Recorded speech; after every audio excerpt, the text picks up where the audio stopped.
Thank you for joining Wars of the Roses.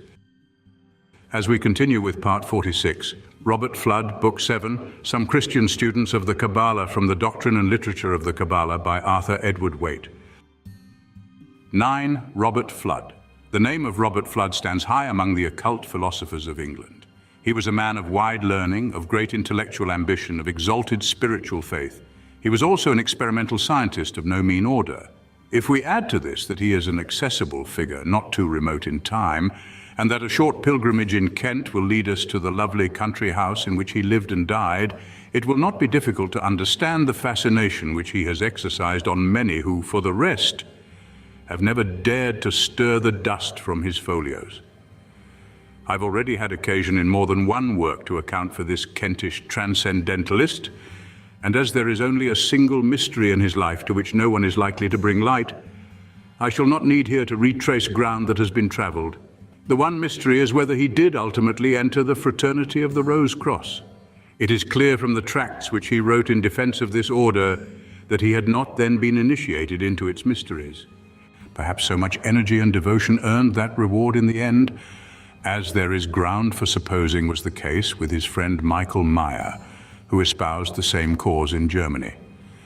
But we do not know, and the modern occult writers who pretend that he was a Rosicrucian are either misled or are romancing.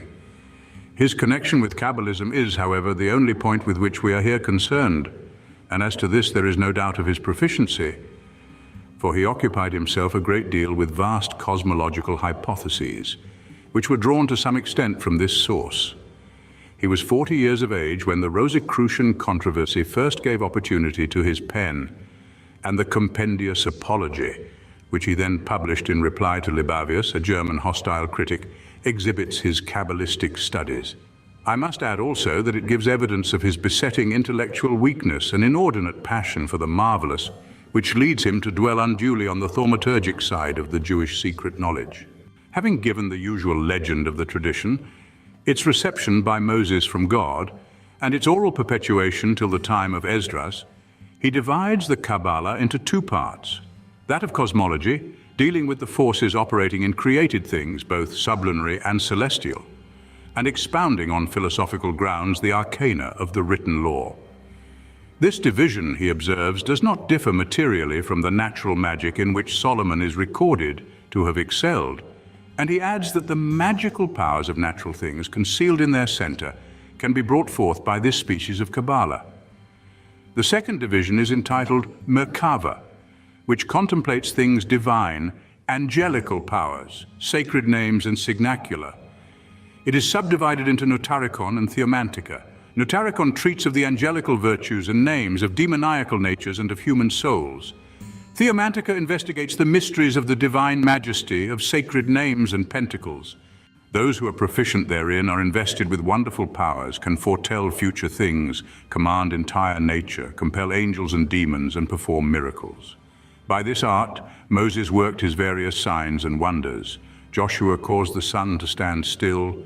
Elijah brought fire from heaven and raised the dead to life. But it is a gift of God through his Holy Spirit, which is granted only to the elect. It will be seen that this classification presents not the exalted if bizarre traditions of the Zohar, but the debased and superstitious apparatus of the Sefer Raziel and of later Kabbalism, ignored if not unknown by writers like Rosenroth.